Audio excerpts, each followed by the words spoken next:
Howdy gang, this is the Roaming Prepper. Today I'm going to be packing for a flight, and I'm going to give you guys some ideas on TSA friendly things you can pack so you don't get some of your stuff taken away at the airport. And also you have enough tools that if something emergency wise happens, you'll be able to make your way while you're traveling. I'll be right back.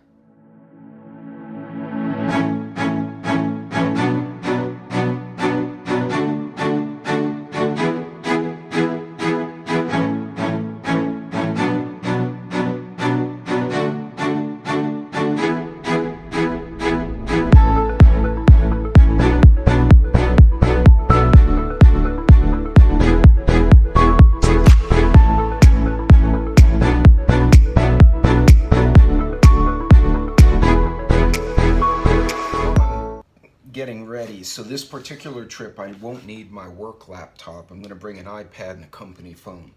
So I get to use this bag, which would normally be my computer bag, as my carry-on, which is cool. As you can see, it's a tactical bag, and I reviewed this elsewhere. It's a Rebo Tactical. So the first thing I don't need the computer cable.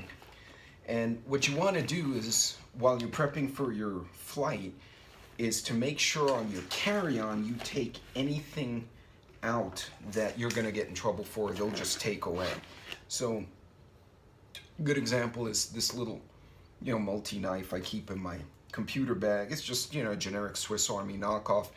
I don't need that one. That's going to get taken away. It might go in my...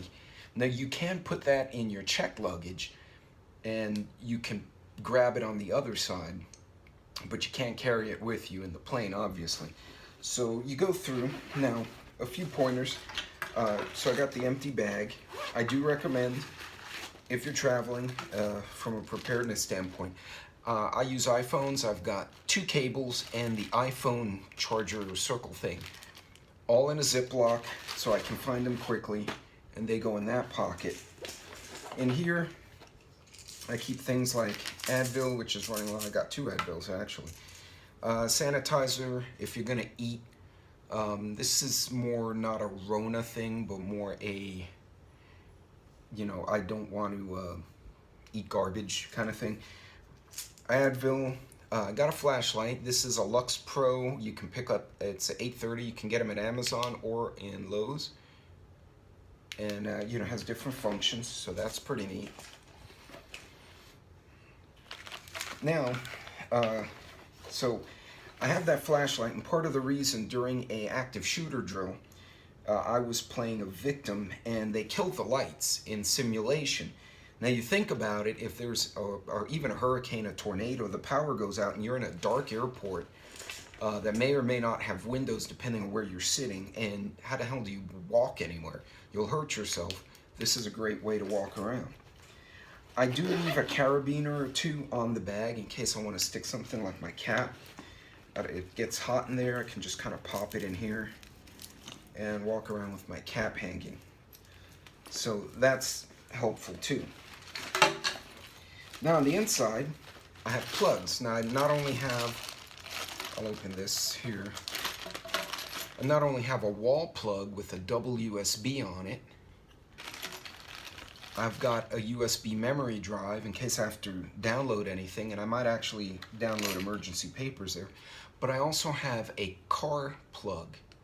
Now, this is kind of useful because if I rent a vehicle, I can charge my personal and my company phone while I'm out and about. So that's something else you need to consider. If you're going international, you may need to have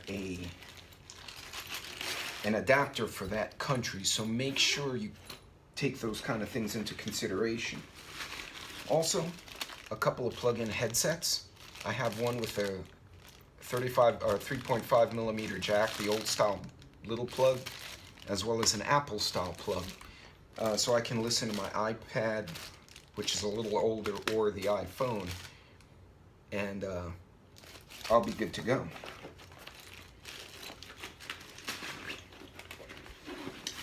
And then in here, oh hey, so I do have antibacterial wipes, so I found these at the store, so I didn't realize I had these, so this will work. And again, these can be used not just for sanitation of your hands and face while you're traveling, which is just a hygiene thing. Obviously, Rona implications, but sometimes the toilets aren't awesome when you're traveling. You don't want to go and get Hep B from a freaking toilet seat. Just in general, it's just a good thing to have. I used to carry them for hurricane deployments, so it works just great. And while you're traveling, you also want to factor in things like snacks. Snacks are expensive, so since the bag's generally empty, I'm going to throw some salt, sweet and salty trail mix in there, some M&Ms, and of course a little tin of Altoids, which I haven't opened yet. But I got some snacks, something to refresh me. Also, if there's an emergency, when Hurricane Harvey hit, and a few of the other storms we had on the coast, people got stuck in airports and there was nothing to eat for 8 hours, 12 hours.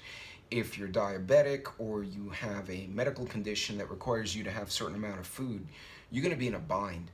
So always have some dry snacks, kind of like what you take out in the trail. Now, obviously, we've been required to have masks for the Rona. The state I'm going to does require masks in certain places, so I'm going to bring this little pack. I bought the box at Sam's, and it came in 10 packs. So this is real convenient. That's going to go in here as well. And I'll probably organize it a little bit differently later. But actually I'll take these out and put them somewhere else. But I'll find a place for these. I got to organize this a little bit. But you want to be sure also that when you're traveling, you have both your cell phones fully charged, if you have more than one. If you have an iPad, make sure that's fully charged. Another thing I bring, which is not here, and I'm going to get it in a minute, is a rechargeable battery, the one you plug in, and then you can charge your phones again. And once it's charged, I will stick that plus its cord in the bag. So if I get stranded somewhere and my phone starts running out, I can charge the phone on the fly. Now the last thing I'm going to add, and this is exclusive of anything else, would be a first aid kit. Now I had a travel first aid kit, but I pulled the parts out and used it for another purpose, so I'm going to have to create a new one. Not a big deal. So I have a small pouch, a little bigger than this one. That's kind of my little EDC pouch. And I picked up this little first aid kit at Walmart, $5, and it's basically a slew of Band-Aids and other little goodies. The kind of stuff you'd need traveling. Bringing a whole IFAC into an airplane is not always practical, but I'm going to repack this into a smaller pack. This cost me $4. It's a little Walmart brand Equate thing. And that's what I'll bring as my first aid kit if I get cut or, somebody needs first aid. Now, a couple other considerations. Aside from the masks, I'll be wearing safety sunglasses going in, and I'll have these in the bag. Now, why safety glasses? Well, in the event you are in the airport and there is a fire and you have to evacuate, you're going to get smoke, and there could be debris. Also, if you're in a remote location and there's some kind of earthquake or tornado, there's going to be garbage in the air. Anyone who's responded to a fire as a first responder, you'll know what I'm talking about. You're going to get junk in your eyes, so it doesn't hurt to have these. They're small, they're light, they're not too expensive.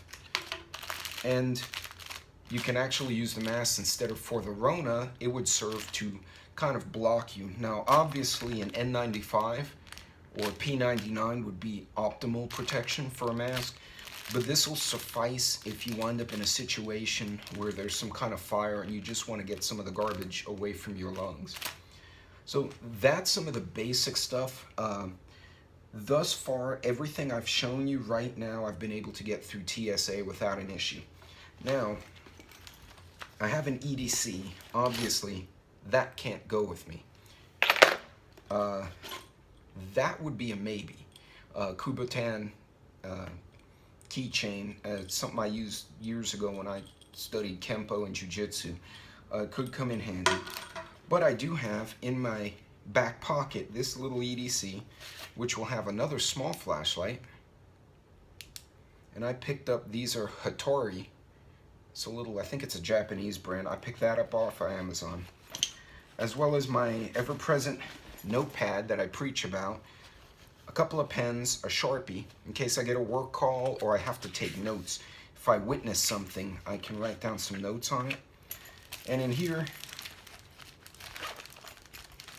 I actually have a P38 can opener because you can never hurt having one of those. Now, all of this stuff, I know I can take on an airplane. I've done it before, never got any gripes. This is going to become part of my keychain. I don't know if they'll let it through. I might just bite the bullet and throw it in my check luggage so as to avoid any problems. But then when I'm walking around the state I'm in, since I'm not carrying a firearm since I flew, I have an optional self-defense item. I don't know what the knife laws are in that state, so I don't want to take that chance. It's not a state I've lived in. This is really technically it's a glass breaker. So if you're stuck in your car, you can break your glass out. But you can also, pop someone on the head if they get out of line. In any case, those are some fundamental things you want to stick in your bag going on an airplane, just so you don't get caught flat-footed. That's about all I got for you guys. So if you're traveling, Godspeed, be safe, and help someone out if you can, and definitely pay attention. There's a lot going on. Until next time, take care.